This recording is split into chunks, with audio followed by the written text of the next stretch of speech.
দ্বিতীয় চিন্তাটা একটু করি যে আমি কালকের জন্য কতটুকু করলাম। যেই চিৎকার ধ্বনি খান কোরআন আমাদেরকে প্রতিদিন দেয়, যেই ধ্বনি কোরআন আমাদেরকে প্রতিদিন দেয়, ইয়া আইয়ুহাল্লাযীনা আমানুত্তাকুল্লাহ ওয়াল তানজুর নাফসুম মা কদ্দামাত লিগাদ। ও উম্মতে মুহাম্মাদি, ও মুসলমান, ও নর নারী পুরুষ যুবক, তুমি কালকের জন্য কতটুকু প্রস্তুতি নিলে? এই ধ্বনি প্রতিদিন কোরআন আমাদের কানে দেয়। কিন্তু যদি প্রশ্ন করেন ওই দিনটা হবে কি হবে না, তো কোরআন আবার ধ্বনি দেয়, যালিকাল ইয়াউমুল হক, ওই দিন সত্য। যালিকাল ইয়াউমুল হক, বাজবে কে?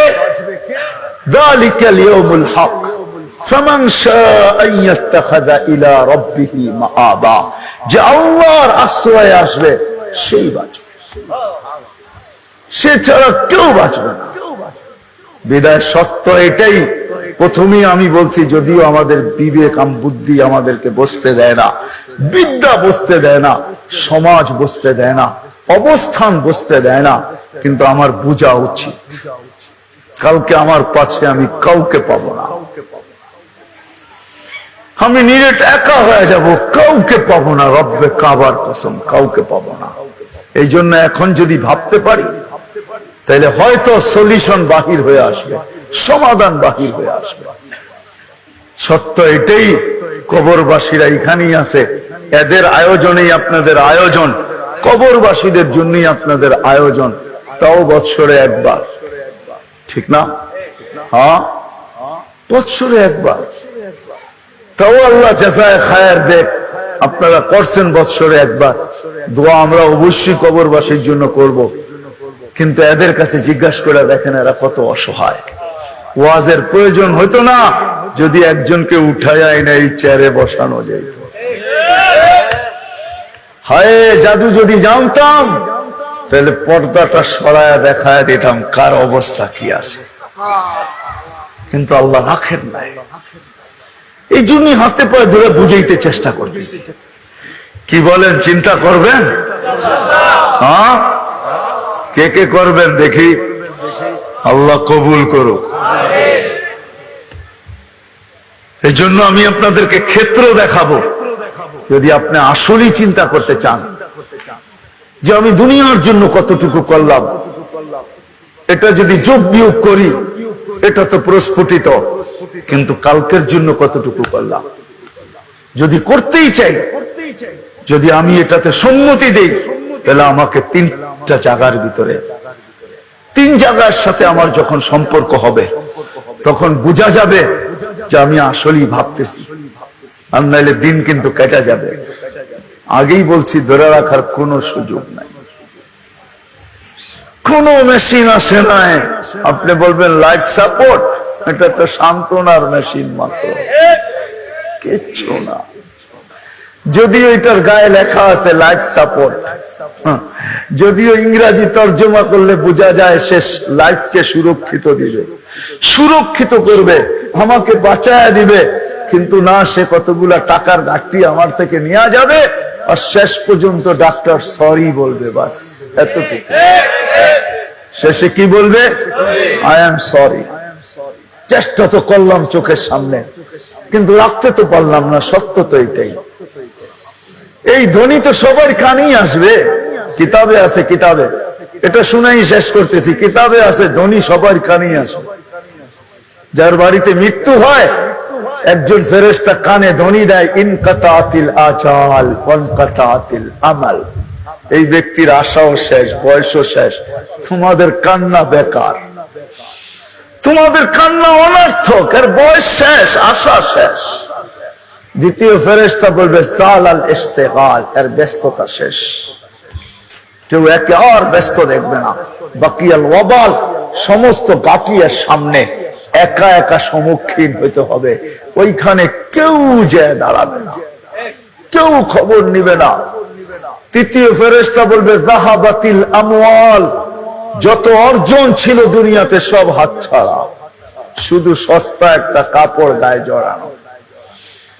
যাহাবাতিল আমওয়াল বাকিয়াতিল আমাল, আমল কর্ম এর সাথে আছে। ভালো হলে ভালো, খারাপ হলে খারাপ। ভালো হলে কিরকম, ওটার চিত্র এখন খিচার সময় নাই আমার কাছে। ভালো হলে কিরকম ভালো হবে এতটুকু শুনে নেন, যেটা আল্লাহ রাসূল এক শব্দে বলছেন, এতটুকু দুটা শুনে নেন। ভালো হলে তো এতটুকু ভালো হবে, আল্লাহ রাসূল কবর দেখা বলছে রাউযাতুম মিন রিয়াদিল জান্নাহ। তোমরা কবর ভাবতেছো, এটা তো জান্নাতের একটা বাগান। কবরের পাশে যখন লাশ নিবে তো কবরই কানে কানে বলবে ইদান উহাব্বিলু লাকা বাতনি খাদরা, তোমাকে রাখতে দেরি, পেট সবুজ শ্যামল হইতে দেরি হবে না। ভালো হলে তো এমন ভালো, আর যদি খারাপ হয় তাহলে আল্লাহ রাসূল বলছে হুফরাতুম মিন হুফারিন নার, জাহান্নামের একটা গর্তে রূপান্তরিত হবে। জাহান্নামের একটা গর্তে রূপান্তরিত হবে, কেউ খবর নিবে না।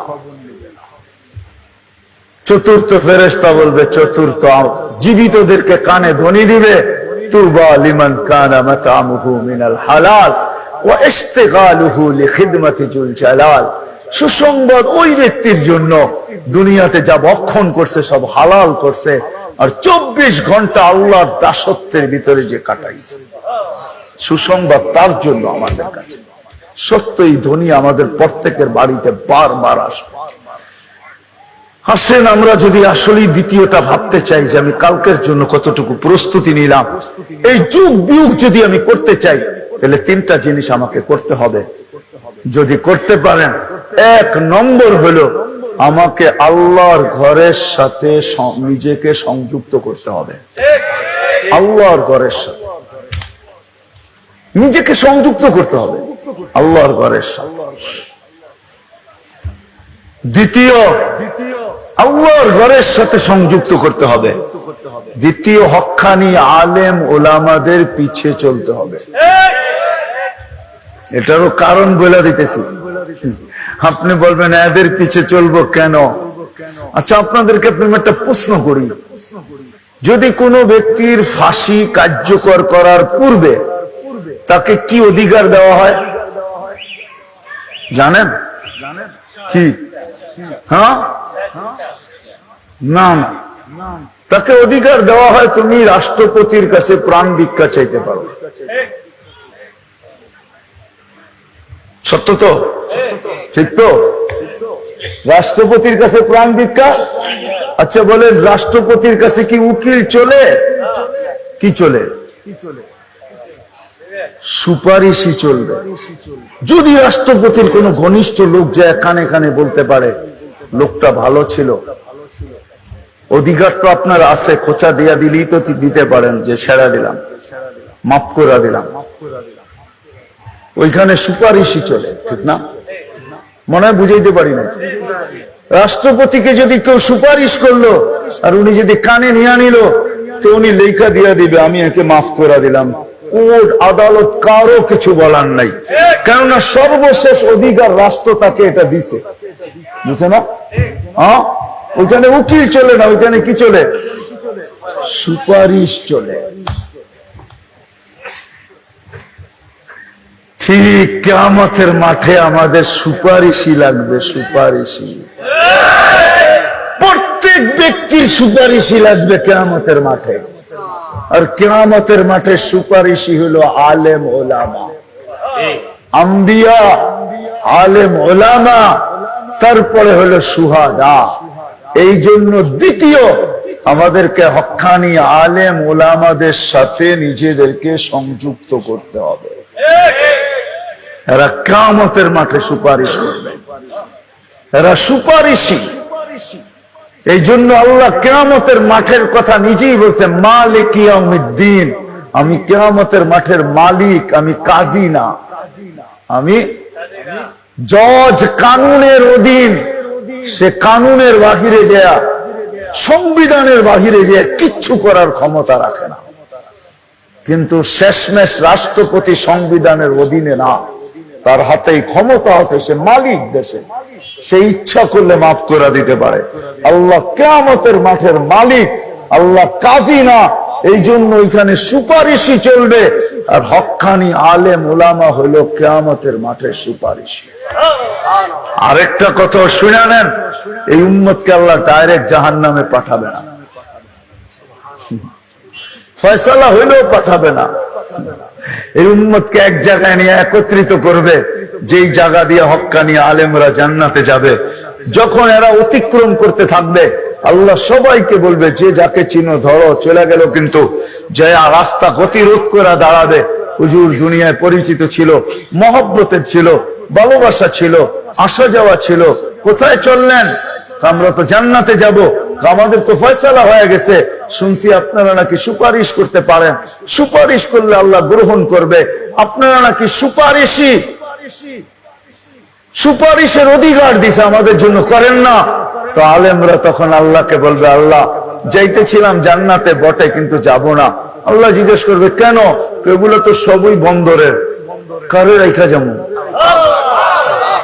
সব তো বন্দরের পাবলিক, পরিচিত, কাকে রেখা যাব?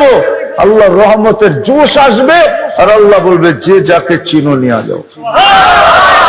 আচ্ছা, আরেকটা যুক্তি দিতেছি আপনাদেরকে, একজন আলেম 400 জনকে নিয়ে যাবে, কিন্তু আমাদের এখানে বহুত লোক মনে মনে ভাবতেছে, হুজুররাও তো বান্দরামি কম করে না, ঠিক না? বান্দরামি বললাম, ঠিক না? আমারটা আমার বলতে তো অসুবিধা নাই, ঠিক না? আমার জাতি বেরো রাগ হবে না মনে হয়, ইনশাআল্লাহ, ঠিক না? গুনাহ এরাও করে, ঠিক না? এটারই বান্দরামি বললাম, কিন্তু গুনাহ করলে কি হবে? কিতাব এটাই বুঝায়, গর্তের পিপিলিকা থেকে নিয়ে সমুদ্রের মাছ পর্যন্ত সমগ্র সৃষ্টি 24 ঘন্টা এদের জন্য আল্লাহর কাছে ইস্তেগফার করতে থাকে। আপনার জন্য কে করতে থাকে? আপনার মনে হয়তো দাগ কাটতেছে, এরাও তো গুনাহ করে, করুক না।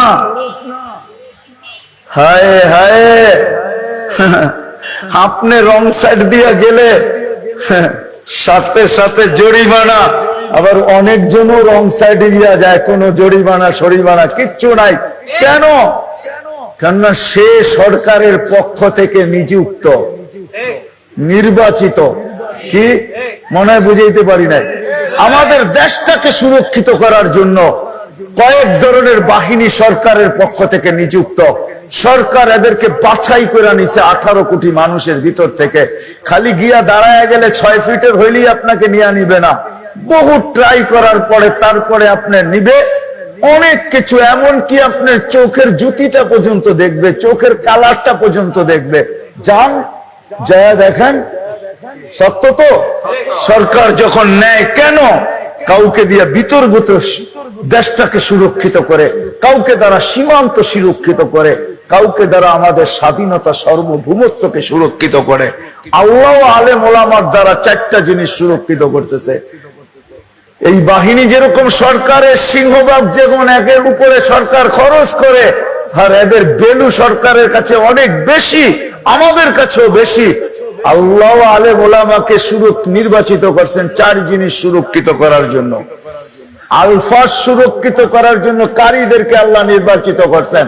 কারীদের সামনে আপনি আলফাজ উল্টা পড়বেন, আরে শব্দ, হরফকে, শব্দকে, অক্ষরকে সুরক্ষিত করার জন্য কারী। আপনি কফের জায়গায় কাপ পড়বেন, কারী সব সাথে সাথে বলবো ভুল। আইনের জায়গায় আ পড়বেন, বলবো সাথে সাথে। কারীদেরকে আল্লাহ নির্বাচিত করছেন হরফ, অক্ষরকে সুরক্ষিত করার জন্য। হাফেজদেরকে নির্বাচিত করছেন আলফাজকে সুরক্ষিত করার জন্য। এই জন্য কোন কোরআনের আলফাজ ভুল পড়ে আপনি আগে যেতে পারবেন না। হাফেজ সব জায়গাটা জায়গা আপনাকে থামায় দিবে, আপনি ভুল পড়ছেন। আলেম ওলামাদেরকে নির্বাচিত করছেন কোরআন হাদিসের অর্থকে সুরক্ষিত করার জন্য। আর আল্লাহ ওয়ালাদেরকে নির্বাচিত করছেন কোরআন হাদিসের মর্মকে সুরক্ষিত করার জন্য, যেটাকে মারিফাত বলে। এরা আল্লাহর বাহিনী। এত কথা বলতে হলো এই জন্য যে আমার জাতি, আমি কালকে আজকে সকালে আমি ক্যালকুলেটর দিয়ে গুনতেছিলাম, 18 কোটি মানুষ বাংলাদেশের যদি বাংলাদেশের হক্কানি আলেম ওলামার সাথে সংযুক্ত হইতো, তাহলে আমাদের প্রত্যেকের বাগে মাত্র 70 জন করে আসতো, 70 জন। আরো 330 জন আমাদেরকে অন্য দেশ থেকে আনতে হইতো কোটা পুরা করার জন্য। কেননা একজন আলেম 400 জন নেওয়া যাবে, একজন হাফেজ 10 জন নেওয়া যাবে।